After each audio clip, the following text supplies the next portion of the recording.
just by saying today is the last of these 5 sessions that we've managed to co-organize together with some amazing organizations and professionals around Europe. We are speaking from ICIP. ICIP is the Catalan International Institute for Peace based in Barcelona. We're kind of like a different organization. We're not an NGO, but we're not neither like directly partisan. We were created by the Catalan Parliament. So we are a public administration, but it's non-partisan and non-governmentally directed. That said, we sent a call around Europe for organizations to join this webinar, and we received amazing answers from many organizations. So in the past 4 sessions, you've been able to listen to some of them. And today, for this very last one, we have 3 other ones. If you have been able to join us for other sessions, you know we don't give a long bio of our speakers because we want to listen to them. So in the official program, you can see what each person and each organization works in, and you can have more information if you want to look for that. In any case, as you also know, every session has been having one rapporteur, which were last year students or first year young professionals. And today we have Joan Subirachs, who has studied international public relations. Joan? Yes? And something else, I believe. Can you say it? Yeah. Something else. Yes, of course. I studied international affairs at the Hertie School of Berlin, and I'm currently also studying economics and management for governments and IOs at Bocconi University.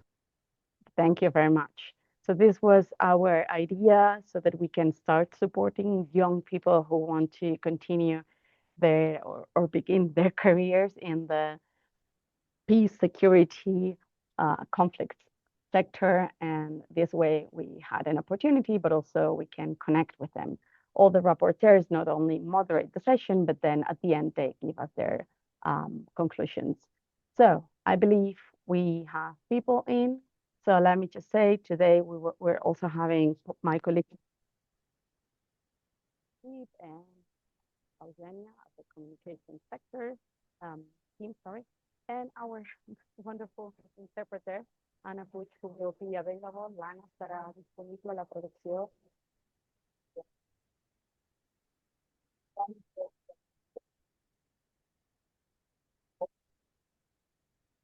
Maria Mekri, Andrew de Sousa, and Hannes Snow. It's been really easy and really interesting, but mostly very fun. Thank you very much. You are. Thank you, Sonia. I believe we had some problems listening to your last insights.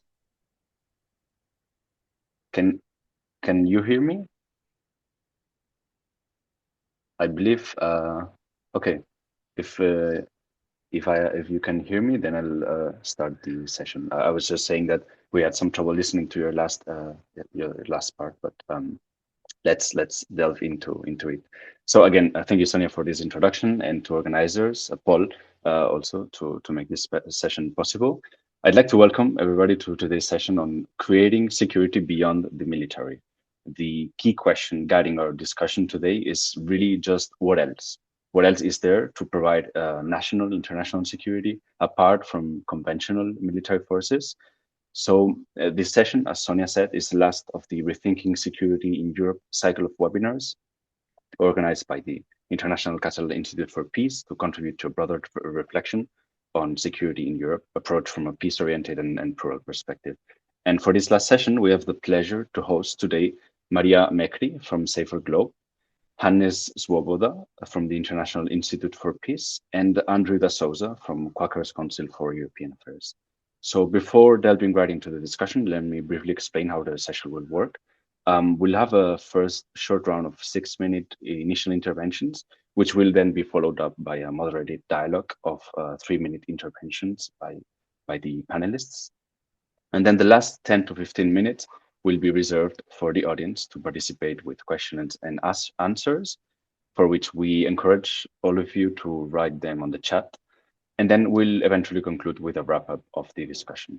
So without any further ado, let me start with the following questions for our panelists. How is security built? Maria, you have the floor.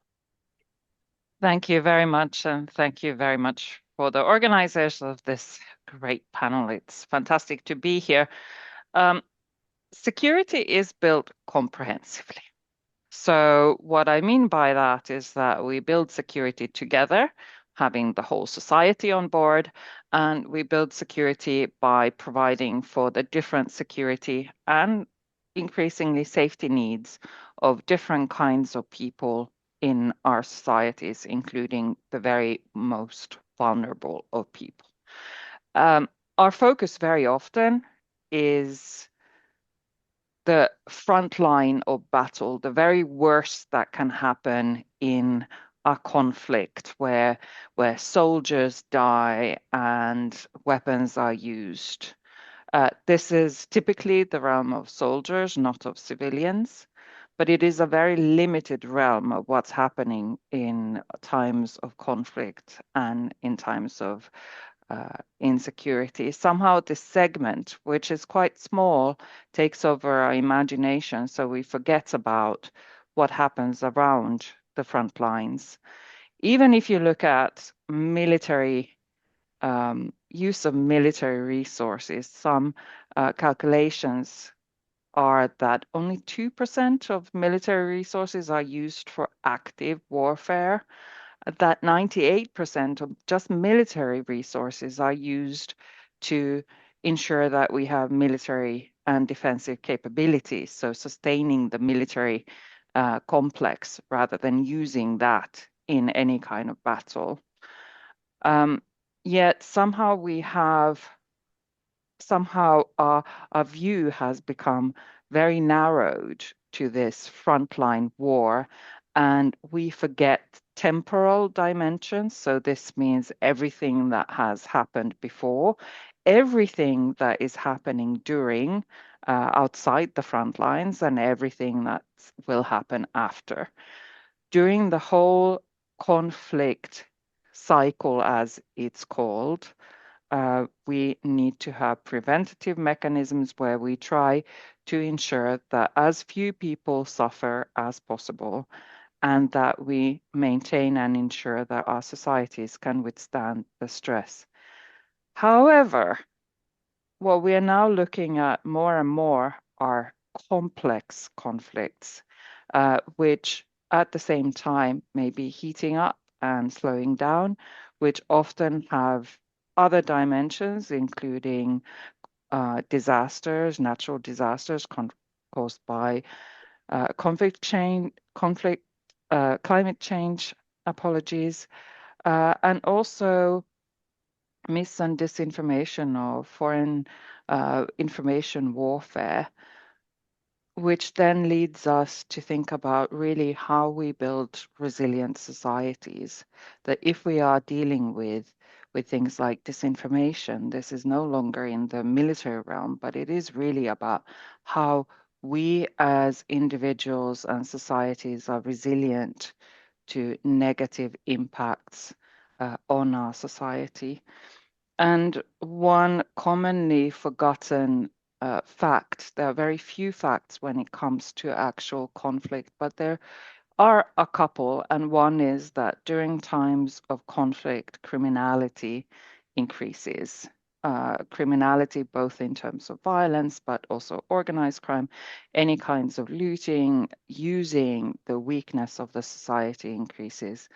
And anything that we can do to maintain our joint security is needed. I would also like to point out that much of our security apparatus is built on this idea that first, our officials can get there, that our security professionals can get there, but they always have a response time. Wherever you are, it may be 5 minutes. So for military troops, it may be 2 months, but there is always a response time where we are all of our security is supported by those people around us. and that is quite often forgotten about. But then the second thing that's often forgotten about is that really, if we think about the people who are most suffer, they are the most vulnerable in the society, and much of our security apparatus is built for the security apparatus. So often the weakest of the societies are forgotten about. All right, I think that's it for me. Thank you very much, Maria. Hannes, over to you. Well, thank you very much. I think when we speak about security and peace, we unfortunately have also to speak about war. Because what is peace and security? It's the minimum of it is the absence of war and forceful conflicts. That's not enough for real peace, but it's a minimum. If that's not here, we cannot speak about peace. So I looked up again in an interesting book by Margaret Macmillan about war, and there's one sentence which is, it's not very prominent, but it's, I think, very important. It says, and it's only one sentence I want to read: greed for what others have, whether it is food for survival, woman for servitude or procreation, precious minerals, trade or land, has always motivated war. And I think greed in society, or greed between nations or from one nation against the other, is an important element. I recently asked an entrepreneur who lost a lot of money because he trusted some entrepreneurs where he invested in, and he said, and we asked him, why you should have seen that there's something going wrong, and he said, well, it was greed. He self-confessed that. And that, of course, is also in politics an enormous role. If you look to the Russian war, it's about greed. They want more land. Or the Second World War, the Nazi regime, they argued, we want to have more land for our people. And of course, they even were ready to kill other people in order to have enough for the so-called Aryan people. And you can also go back to the First World War, when we have that kind of competition, especially between Germany and Great Britain, United Kingdom. Of course, the immediate cause was the killing of the Archduke and Austrian-Hungarian Empire starting the war, going into war. But behind it were this big competition. Who is the bigger one? Who has more naval forces? Who has more industrial force and colonies and whatever? So I think this we have to fight in our societies greed. There was even some slogan, I don't know in other countries, but in Germany and Austria, greed is in, so it's super. It was meant in the personal element. Yeah, you have to be greedy in order to get what you deserve. And that's, I think, the situation we have to combat in our societies, to have a moral compass which is leaving that kind of impulse or the kind of sentiments of greed. I didn't get enough, I have to get more. Of course, in societies, you have that kind of fight between those who have less and those who have more. The problem is that, principally, those who have more are even more greedy. And so it is often, if you see today, it's not the small countries who start the war normally, it's the big countries. It's Russia, it's United States who have that kind of greed to get more. When you look to Trump, what did he want? He wants Greenland, he wants Canada. So again, it's greed, and now he wants in Venezuela and maybe also Iran. And this kind of attitude is absolutely disastrous for mankind and for starting war. Of course, there is only one explanation. But even inside, if you look to Sudan, it's again, who gets more of the resources? And those who influence and support and deliver weapons to one or the other side in Sudan, this horrible war, which is very often overlooked, again, because I want more gold out from Sudan, and they compete for that. It's not, there is always ideology, there are many other issues, but at the end of the day, it is, I want more land, I want more gold, I want more resources, I want more people. And as long as that kind of sentiment is more or less accepted, especially for the big powers and for those who have the weapons, there will always be war and there will be no security. And therefore, but I will come to the second point, to fight against that kind of sentiment, and which of course was also used to destroy other people, and all the prejudices you have about other people, it's also connected. It's us. We are the good one and they are the bad one. So again, this kind of sentiment and attitude is disastrous, and that destroys security and doesn't build security. Thank you. Thank you, Hannes. I'll leave now the floor to Andrew. Thank you. And thanks, ICIP, for organizing this, as well as the other panelists. As Maria had said, that security is something built together. I also wanted to add to that it's something built from the ground up. Security isn't so much about militaries. That is something that we spend a lot of money on. But if we look at what security really is for us as humanity and for the vast majority of our time, it's really on the foundation more of community and at the personal level. So we're talking about whether we feel secure in our homes, whether we have food on the table, whether we have healthcare, do we have social cohesion, do we have trust in institutions. At the second level would be the institutions, and that would be really looking at things like democratic participation. Do we have a rule of law? Do our governments function? Those are the things that make us feel secure. If we don't have any of that, then it's very hard to imagine the militaries being able to play any role. The militaries would just be part of this third level of political security, of international political security. In international security, we're also looking at institutions like the OSCE, the UN, not just military institutions, but it's more about diplomacy, about arms control, about having cooperation between governments and countries. That's what makes us feel secure, because that is what makes us secure. Yes, we spend a lot of money on the militaries. I think something like $2.8 or $3 billion a year, but only 2% of what we spend on militaries we actually spend on the peace building. That does make us much more secure in practice. So I think that when we look at this, we can also see that when in Europe, in a recent history, our period of security after World War II, it wasn't one through military means, but it was one after the war was over, when we started creating the foundations of what's now the European Union. When we started having this period of reconciliation between the big powers, between Germany and France, and what led to this today. When we look at conflicts, across the world, if we look at Northern Ireland, the security starts when people start talking to each other, when people start finding ways to end the conflict through dialogue.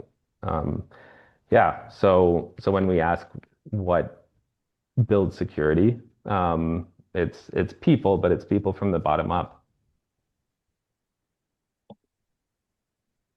Thank you, Andrew. And actually, thank you all to the interventions for this first question. Now I would like you to address the following question, maybe in a form of a dialogue, right? So making shorter interventions, but challenging each other's perspectives. And the question is really, to what extent can we achieve security without non-militarized means? Hannes, you have the floor. Well, in short, I could say no, there is no possibility without military. But that doesn't mean one should rely only on the military side. If you have a house, you have a door to close and even to shut it. It would be nice not to need a door and people would respect it. Or you have police, because there are some people who don't respect the property or even the life of other people. So that's I always say it must be a combination. But already has been mentioned by Andrew, the European Union. After the Second World War, the European Union was founded not because only of economic issues. The economics was the instrument, so to say, in order to bring people together. But behind there was the basic idea to combat fascism, to combat prejudices. We have to be together. They even in the 50s wanted to have more or less a common army between France and Germany was the idea. Unfortunately, in the French parliament, it was rejected. And of course, the OSCE, that's a very important instrument. Unfortunately, again, the big powers destroyed it or reduced the importance of it. Well, there were also small powers, Armenia and Azerbaijan, quarreled about many issues, but basically, the big powers, and especially, of course, after the Ukraine war started, the importance of this organization was diminished. And of course, big UN. We would have to speak for hours about the UN. What are the deficiencies? Have been the failures to prevent even wars, which maybe could have been prevented? But basically, I think I want to underline, unfortunately, we need military instruments, but it would be a big mistake to have only military instruments. And with the military, concerning the military, we need also restriction of some arms and especially disarmament, because it does not say you have to have all the weapons and you have to have a competition on the numbers of weapons, and especially with artificial intelligence and with the space wars, it would be very important, even if wars are now fought between Ukraine and Russia, for example, or the Middle East and so on, we would need strong impetus for having a very comprehensive disarmament discussion around the world. Thank you, Hannes. Andrew or Maria, would someone like to bring the thoughts onto the table as well? Yeah, I can add on to that. Yeah, I think that's an important thing to consider, that the militaries are just one tool that we have, and usually the most expensive and the most destructive tool. But we have a lot of other instruments as these institutions. You think about UNESCO itself was founded on this principle, that wars begin in the minds of women and men, but so we must address it also in the mind. So through programs that teach nonviolence, that teach mediation, and this is something that unfortunately we're losing, that the European institutions are not investing as much as they used to. That consensus that has been wildly successful, if we look at Europe over the past decades, that these programs have worked to be building the capacity of governments and institutions to do peace building programs, to do conflict resolution. They exist, they're there and they do work. Outside of governments, you can also see programs in it's called unarmed civilian protection mechanisms. Things like a nonviolent peace force, or the World Council of Churches accompaniment program in Palestine, Peace Brigades International, who I've also worked with for a long time, that people are able to be present in communities to build connections at communities and to develop early warning and early response systems that will show signs of tension and ways to address them before they become significant violence or before lives are lost. And when lives are lost, before they they become to the point where it's a full-on military conflict. So yes, I think we all know that these tools do exist. It's just a question of how do we keep them alive, and how do we make sure that we don't motivate ourselves too much by fear and not enough by reason and seeing what's actually worked. Thank you, Andrew. Maria, would you like to add something? Yes, I'd actually first like to, Andrew, I'm sorry, I'm correcting you a bit, because you mentioned SIPRI's numbers about military and how it's now certainly over however many billions. However, when we look at military spending, that's actually a minuscule part, again, even though it's huge, of the cost of conflict. So the cost of conflict is calculated at somewhere in the teens of trillions of US dollars. And then we are looking again at some teens of percentages in terms of global GDP, global gross national product or gross global product. But these are huge numbers. They're incredible amounts of money that we are basically spending on destroying one another, preventing destruction, or recovering from destruction. And that then goes back to the role of the military, which is to, one, maintain defense capability, two, to kill people, and three, to destroy people and institutions and natural resources. When we think about what kind of natural resources military campaigns take, in Afghanistan, an average day for NATO was about 4 million barrels of oil products a day that were burned. And when we think about climate change and what's now happening to climate change because of Ukraine, we can all kind of understand that's certainly not good things.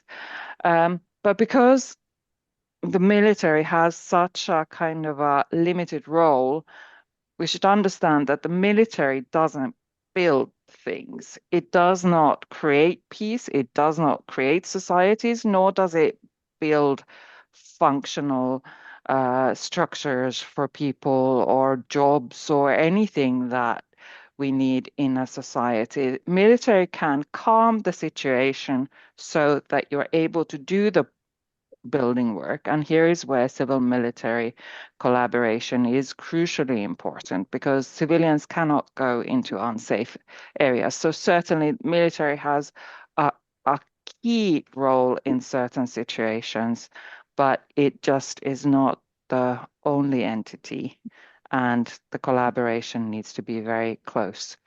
One of the things with the European Union, I think, is the need to be much more value-based. When I was in the Commission some time ago, all the discussion about the European Union was about security in the European Union was about NATO.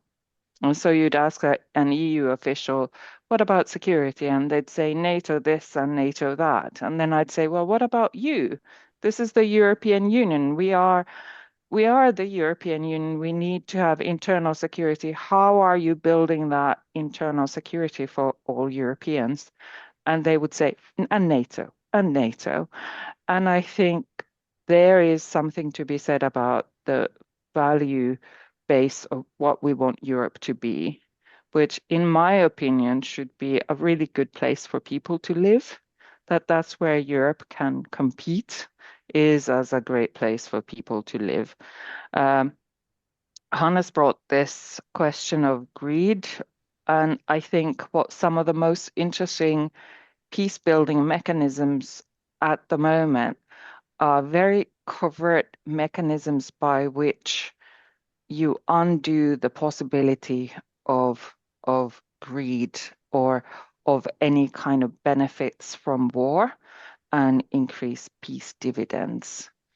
And that sometimes you are starting to see in arms control, where for example, human rights due diligence of weapons companies is now being highlighted. That's really kind of interesting. development and responsible business practices when it comes to defense as well in general. But unfortunately, there are great tides and mega trends against us, and we are quite small in our ability to respond back. The danger, I think, for all of us is that rather than creating a more secure and safe Europe, is that we are actually creating a less secure and less safe Europe for future generations. And that's something that we should somehow try to address now. Well, if I may react, please, Hannes, go ahead. I'm not so sure. You know, we had peace. It was a cold peace. Yes, it's true. It's fragile. As all these peace situations are mostly fragile. There's nothing for sure. We have to recognize that. But we had the peace in the Cold War time, and it was more or less a cold peace, so to say, when there was more or less a balance in the armament situation. What changed the situation was basically that Europe tried to consume the peace dividend. Russia did not. And the imbalance created the feeling in Russia, we can attack Ukraine because Europeans don't have so many arms and no readiness to defend itself or defend Ukraine.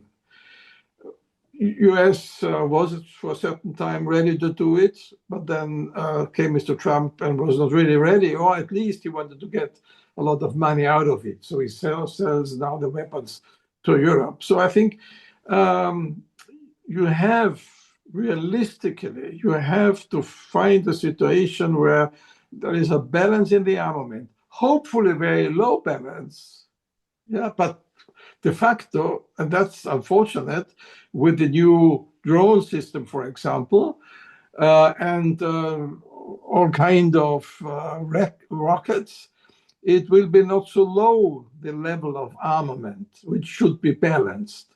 And there's another issue, of course, when we think about the drones, that the idea is flourishing in some minds.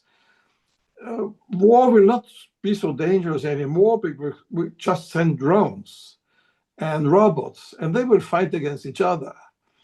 The crazy idea is, of course, the robots will fight against others, but the robots will also kill. Our robots will kill the others, and the others will kill our people. So I think with all the disarmament questions, we have to think about these new tendencies and these new theories about robots killing each other, which is, I think, a dangerous idea to think there will be no killing of people and destruction of buildings, and all that will come again. The second point I want to mention, because it has been mentioned, I think, by Andrew, is the question of reconciliation. What the European project, the basis was a reconciliation, especially between Germany and France. When we looked at the Western Balkans, reconciliation is not so thoroughly done as it should be done. Think about Serbia and Kosovo. If we go further to the east or southeast, between Israel and Palestinians, there is no reconciliation. And that's also the mistake or the responsibility of the international community, because Israel was founded by a UN decision. The UN decision had also in it the foundation of a Palestinian state, which still is not existing. So there's an international obligation, because out of the UN decision, to go there and fight for peace and reconciliation. And now we have even the situation that the war far away, relatively far away, is influencing and bringing conflict into our own society, with some radicals saying Gaza is the best, and they more or less deny de facto the massacre of the 7th of October, and the other group is defending whatever Israel is doing. So the reconciliation in other areas of the world, especially concerning Israel and Palestine, or the non-reconciliation, is now bringing in new conflicts in our own cities and endangering, at least in the local element and on universities and so on, our security. So we have to think comprehensive, yes. And Europe, I would say, with all mistakes, is the one who at least thinks about it, even if it don't act very thoroughly and very comprehensively on it. And others, the US, but of course, especially Russia, but also China, they are not engaged in reconciliation. They are engaged still in looking for their own power. There is no reconciliation policy between China and Taiwan from the Chinese side. There are some in Taiwan who wants to do it. So I think we should really look into this global situation, which is a very unbalanced and unfair situation.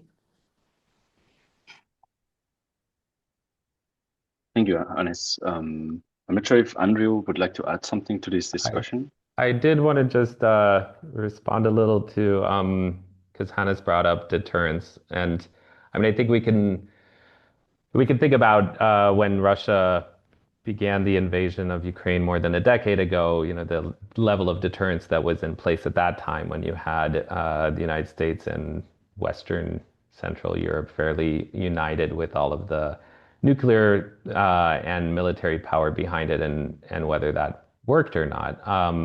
But I also think it's more important to think of the security threats that we are facing and that we'll continue to face more and more in the future, that so many of them are not military in nature, and we can't have a military deterrence that will keep away the climate disaster. You know, we don't have a military deterrence that will keep away pandemics. But also military deterrence in that traditional sense, will it be very effective at preserving our democracies, you know, and these threats to our institutions from fake news, as was brought up earlier, or just the economic inequalities and how much that threatens our security and our stability, that we need an enormous amount of resources to address all of those issues. And we're not going to have enough resources to address everything. And we have to embrace that reality at some point. And deterrence also just is so dangerous that we want to keep it as a low level of arms, but how do you actually do that once you start? Are you going to be emboldening the arms industry? And it happened before, and I think we have to be very careful to not let it happen again and not let it continue happening where in a situation of deterrence, you give a motivation to create a threat to continue that deterrence and to continue building it. And do we want to continue building the threat of the other and the enemy that then will make more profits for the arms industry? Yes, but will it actually make us safer, or will it just be increasing the threats? Yeah. Thank you. I think at this point, it's a good time to open the floor to questions from the audience. So I would now leave the floor to Paul if he's with us. Yes, thank you, Perfect. Joan. Okay, so if you have any questions, you have two options. You can either write them in the chat, or we can give you the floor and we'll activate the camera if you want, or the microphone, so you can state them out loud. First question is from one of the hosts, it's from Sonia. So Sonia, you have the floor. Thank you. I was wondering, because I don't know if it's around Europe, but in Catalonia and Spain, the way of convincing citizens nowadays to wider or expand their view on military capabilities is by speaking about dual economy, right? All those sectors that can make things that can be used both for civilian but also military purposes, and therefore people will be more open to have this kind of industries. So how do you think we should face this debate and which measures should this dual economy or dual industry have so that society still keep track and the control of these industries not being in the end used for really warfare purposes, but mainly for security ones. Yeah, please, Maria. Yeah, I was actually wanting to have a space to respond as well a little bit to what Hannes had said, so I'll now do both at the same time. I am from Finland, and we have over 1,300 kilometers of border with Russia and an extremely warring past, including in my immediate family, which means that we certainly understand the need also for the military and specifically for defense capabilities. What I am worried about currently is that the way that we are building military capabilities is not taking into consideration changing security landscape or the way that the military industry is developing. One huge issue are these dual-use items.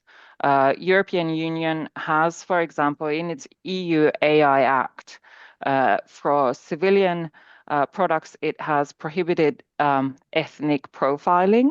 So you cannot actually use ethnic profiling. However, military products are not in the EU AI Act. And so I have been now trying to figure out if it would be possible to bring the targeting system Lavender from Israel, which has been actively used in Palestine, to Europe and use it. Is this actually possible or not? And no one has been able to tell me anything. Most European Union countries currently do not have import controls for weapons, specifically when it comes to joint European Union military and defense development. This means that in my understanding, most European Union countries, you can basically bring almost anything in except for guns that use ammunition. So handguns and handheld devices typically are regulated by police firearms, and they are different. But if you want to bring, for example, AI-guided targeting systems, from my understanding, that's fine, or even perhaps missiles. And what we are now not looking at within Europe is that because of this joint development, companies are bringing weapons because they need the weapons to develop the systems. And what happens then? We still have this idea that it's basically the weapons go to the defense ministries and the defense forces, but they don't necessarily do that. And if we end up having these kind of weapons in our societies at large, that's of course a security question as well, which leads me to my point that most European Union countries in general should start looking into their import controls or just actual arms trade controls that would no longer distinguish between exports and imports, but would basically comprehensively look at both. And there should be some kind of an understanding of risks associated. So rather than having export and import, which is in the laws, listed product lists, we actually look at where the risks are for divergence, arms divergence, for illegal use, and then we actually focus our energies on those highest risk weapons. Well, I just want to add briefly something also what Andrew said. I think basically what we have to discuss with our citizens, and there is not enough discussion with our citizens, is that in all elements, it is not possible just to grow, and not care about either the peace and security, not care about the environmental damage and the climate change, and not care about the morality, also in the question of artificial intelligence. Artificial artificial intelligence will be used more and more in the army, in the weapon system, and all this question of how quickly and this firing will go on, and how few controls people, men and women, will have in future on who will be shot and how the war will be done is an enormous moral question. And therefore, and this is also the question you asked, Tony, about the dual use. We have not a real debate in our societies about security in general and all these aspects which are an important issue.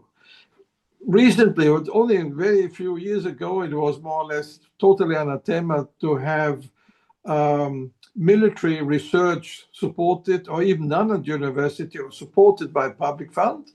Now it's the other way around, but there is no real issue of what are the moral issues in connection with it and what should be supported, what should be not supported. And I think that's the issue we have in Europe to deal with.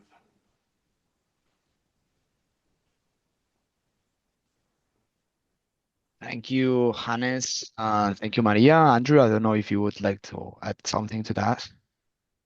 It's okay. All right. So if there is not any more questions from the audience, I would like to pose a question to any of you, but especially Maria, that you mentioned the fact that Finland is much more concerned with the Russian security threats. So, sorry.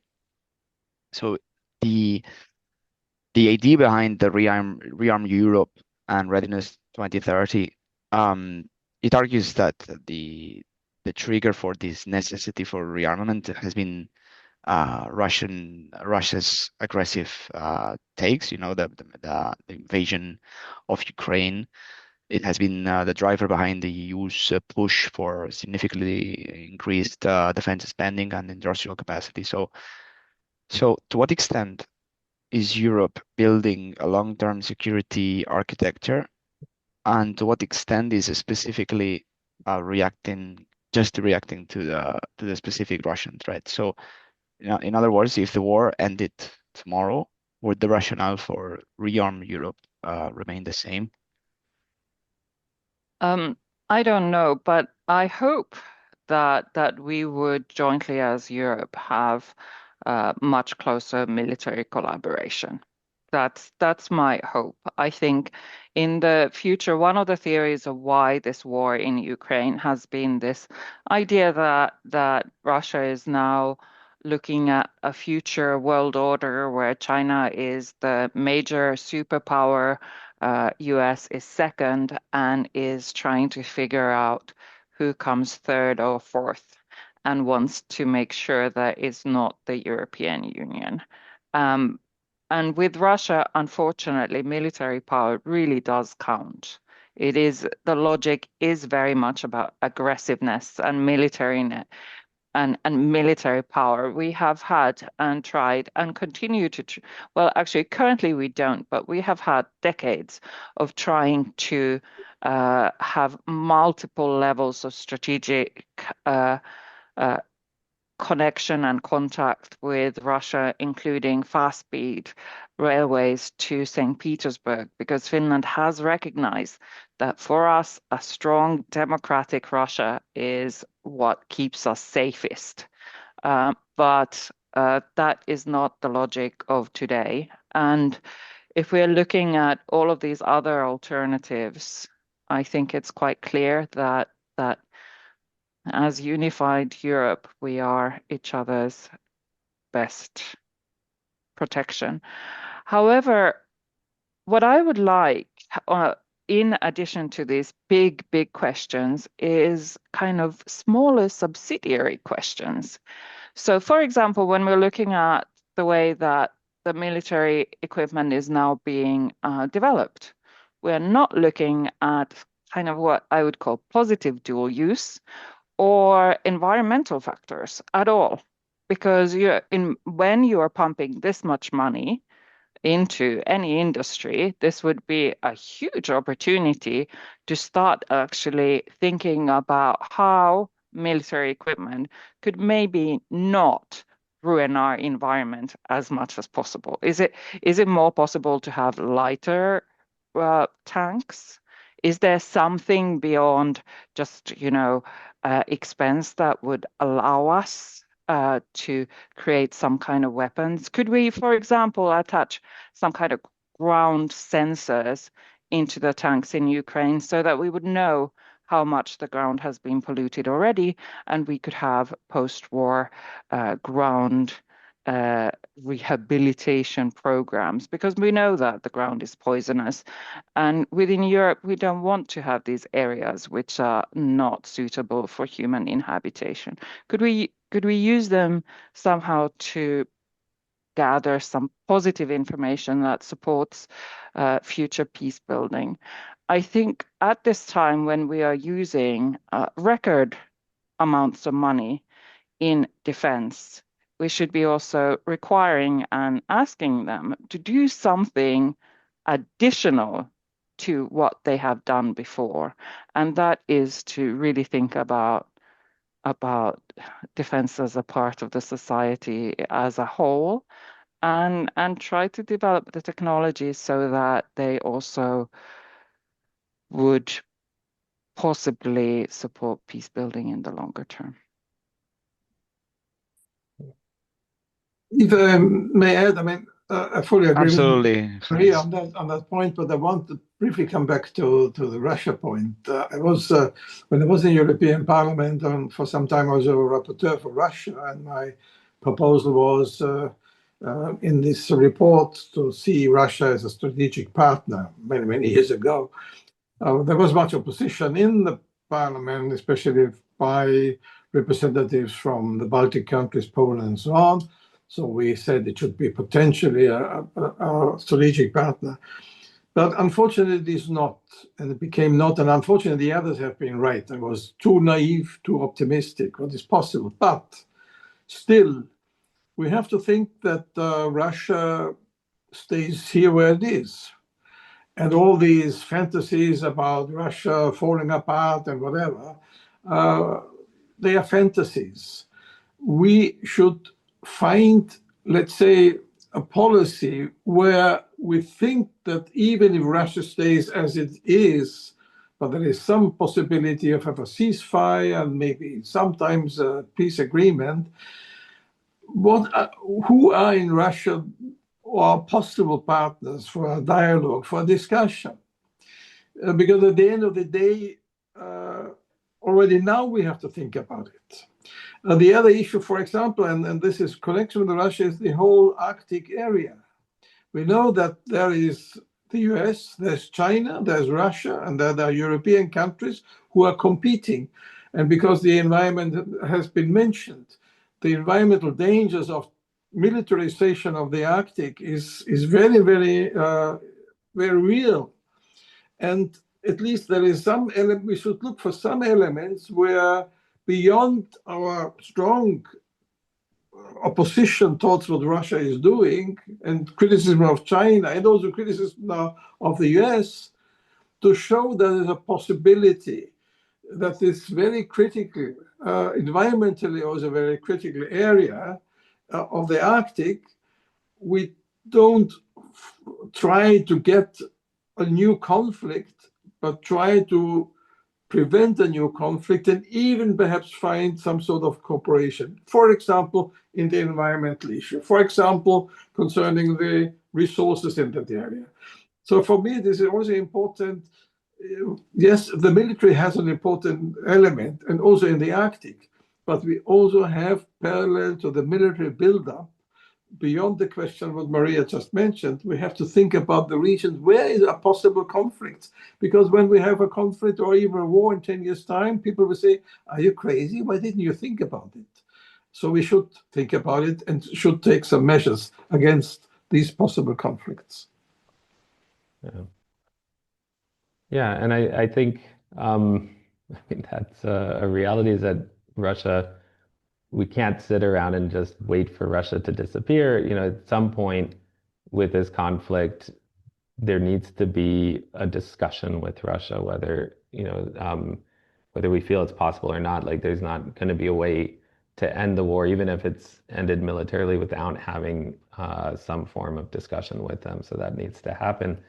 But when the question about this long-term rearmament, I think we should also look much more closely at what is being done when we talk about this rearmament and this the European Union's push readiness, whatever they want to call it. When we're talking about these subsidies for the arms industries, they're not actually being pushed for the conflict in Ukraine. That they're being pushed for the arms industry, but they're not requiring the arms industry to sell those weapons to Europe or to Ukraine. They're opening the door for them to sell it wherever it's most profitable. So they're selling those weapons also to places like the Middle East. So what are we actually building? Is this really something that is actually in the interest of ending this war in Ukraine, or of deterring a Russian threat? I really find it hard to believe, if you look at all of the ways that if we are going to be assisting Ukraine, why are we always only doing it with one foot in and one foot out? Why don't we give them full military support if we're going to give them military support? Or why don't we really push for other solutions as well? I just, yeah, I think it's extremely, I mean, it's horrible what's happening, but it's also extremely unfortunate the way that we're addressing it, that it doesn't look to me like a genuine full-on commitment to end this conflict, but it's opening the door for different powers to be taking advantage of the conflict.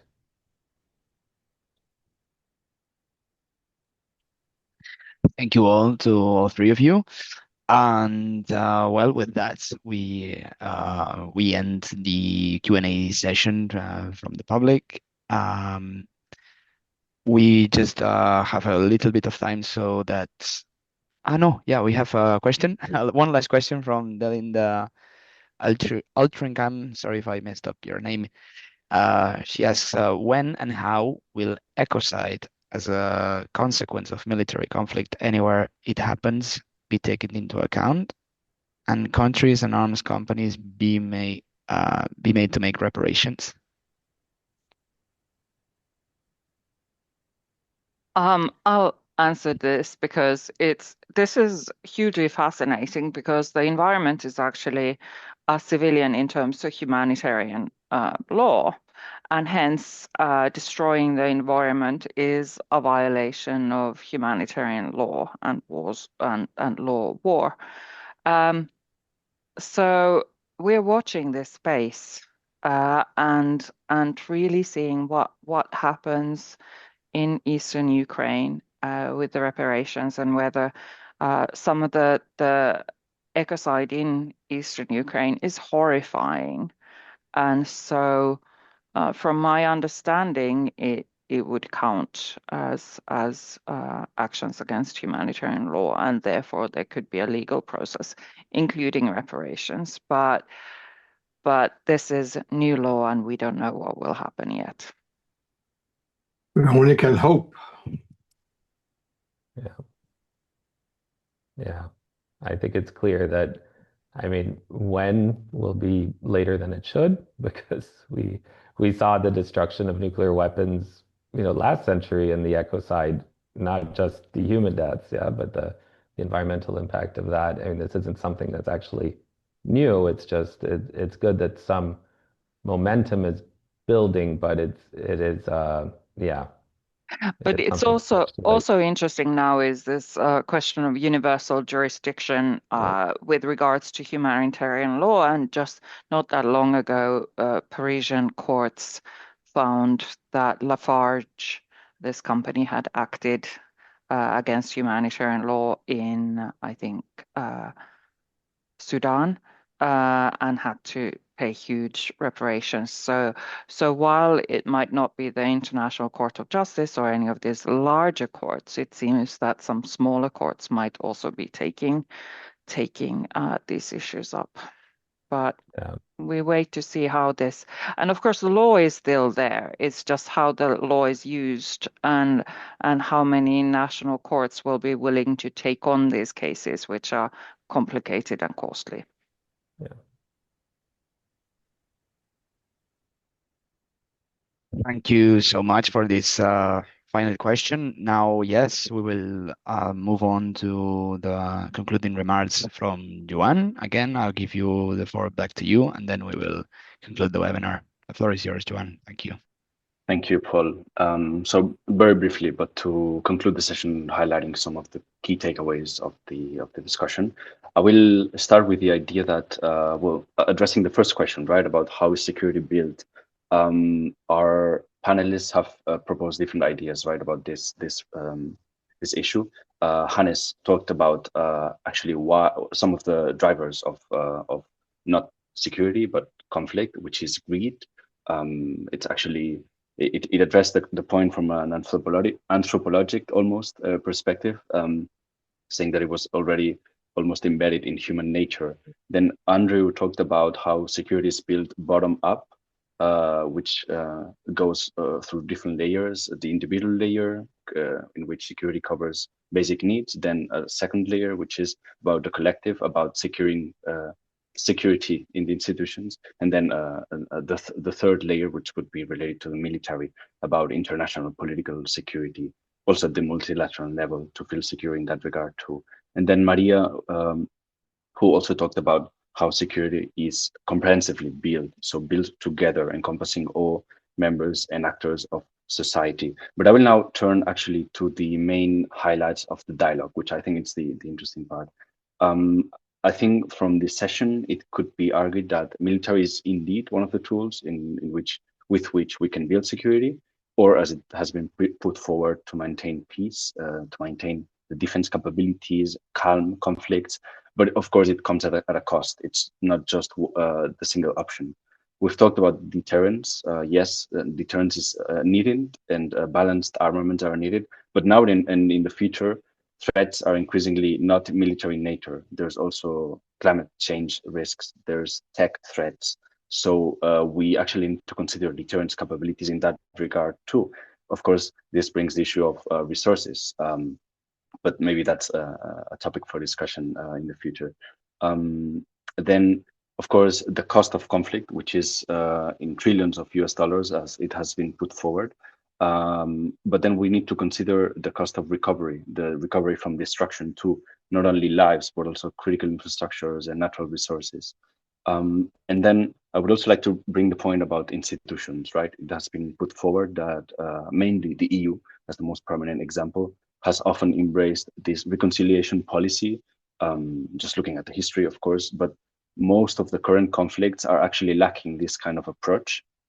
And indeed, peacebuilding mechanisms should actually be based on, first of all, undoing the possibility of greed, as it has been argued, but also to encourage reconciliation. And again, and I will close with this. I think it's a nice way to close. It ultimately comes down to civilians, right? We have mechanisms such as the unarmed civilian protection mechanisms, which is really NGOs and not-for-profit organizations at the community level, which are very useful for early warning systems and early response systems. And I think it could be argued that security is built through more than military strength. It requires addressing the causes of conflict, meeting human needs, of course, strengthening institutions, investing in peace building, and ultimately creating resilient societies to prevent conflicts. Yeah, again, thank you very much for your participation, and I hope it was useful for all the attendees. Thank you. Thank you very much. And with this food for thought from today, we arrived to the end of this cycle. But to be honest, I think many of us are thinking about having a second round towards fall in autumn, because so many questions arose during these 5 sessions, and we have so many interesting voices that we want to hear more and more. So hopefully we will have a second round of this cycle of webinars. In any case, thank you so much, Andrew de Sousa, Quaker Council for European Affairs, if I said it right, Hannes Swoboda from the International Institute for Peace in Vienna, and of course, Maria Mekri from SaferGlobe, but also like a freelance worker and analyst and assessor from Finland. Gracias, Joan, para avui. And thank you very much. Today we were a little bit less of people, but we know many people are also going to our website and checking the sessions. Just for everyone to know, our rapporteurs are writing like a fact sheet from each session that will be available very soon together with all the videos. So if you want to share them with all your contacts, this is a good idea. Gracias, Paul, Eugenia, and our interpreter, Anna Puch, which today we faced a little bit of technical difficulties. So thank you very much for making it possible. That's it. Thank you, everyone who joined our sessions. Keep in touch and hopefully see you soon in our ECIP or our partners events.